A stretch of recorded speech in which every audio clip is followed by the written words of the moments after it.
Дөбірлі мына дүниеде әр күн айтулы оқиғаларға, шадыман шаттыққа толы. Қазан төңкерісі қазанымызды төңкеріп қана қоймай, шаңырағымызды шалқасынан түсіріп, керегелерімізді қиратып кеткен еді. Енді міне тәуелсіздік таң атқалы бері құбыламызды Мәскеуден Меккеге қарай қайта ауыстырдық. Алланың атын аузымызға алып, жүректерімізге орнықтыра бастадық. Мектептегі балалардың кейбірі мешітке баратын көрінеді. Мешітке барып, жаңағы тыңдап, уағыз тыңдап, намазға қатысып сөйтетін көрінеді. Сөйтсе, анау мектептің директоры бір әйел кісі оған жазалайтын көрінеді оларды. Неге барасың сен? Біздегі түсінік әлі күнге дейін дін туралы, мешіт туралы түсініктің жағдай жаңағыдай. Міне атеистің ең тұрпайы түрі осы. Әрбір ақылды адамға иман парыз, әрбір иманды адамға ғибадат парыз депті Дана Абай.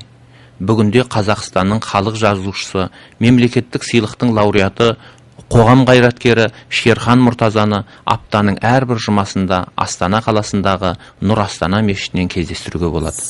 Мына қасиетті жұма күні баршаңызға Алла тағаланың нұры жаусын. Бүгін мінекей біздің қасиетті мешітімізде халық көп болды, көп жиналды. Бір қуаныштысы, көбісі жастар. Байқадыңыздар ма? Мен қатарлылар, сақалы ағарғандар шамалы. Ал есесіне біздің жастарымыз көп. Осыған мен қуанамын. Осыдан мен болашақтың өзі маған бір түрлі сәулеленіп көрінеді. Бір арай бар сияқты, жақсылықтың нышаны бар сияқты.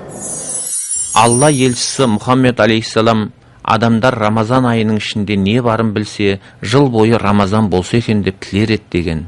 Иә, осы айдың қадір қасиеті жайлы айтқан біздің кейіпкеріміздің де жүрек дүрсіліне құлақ салайық.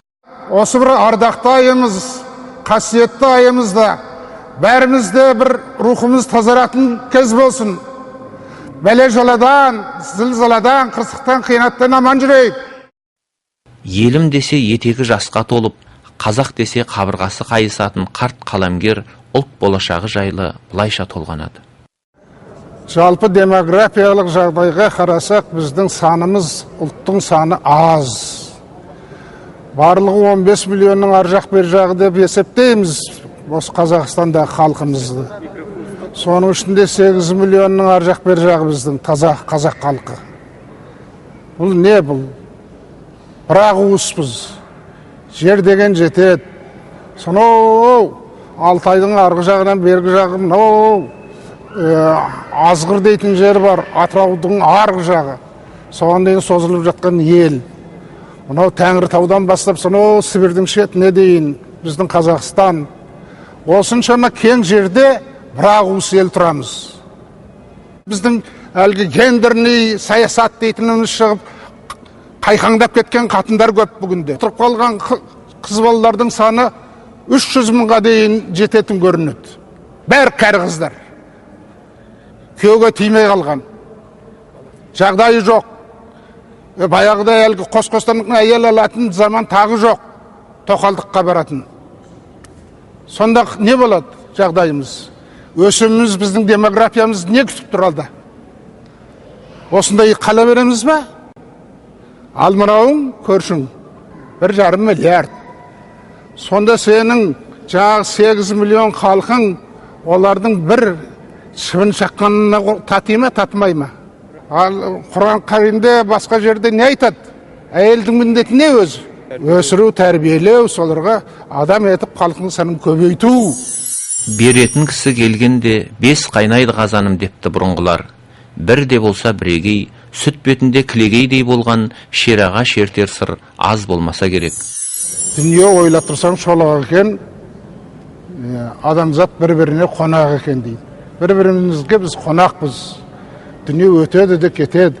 Бірақ ақыры қандай болады соның? Соны ойлау үшін біз келіп жүрміз. Сөз түзелді тыңдаушым, сен де түзел дегендей, жүректерімізді иманға шүпілдетіп, тілектерімізді түзетсек, Алла берекесін де, мерекесін де аямасы анық.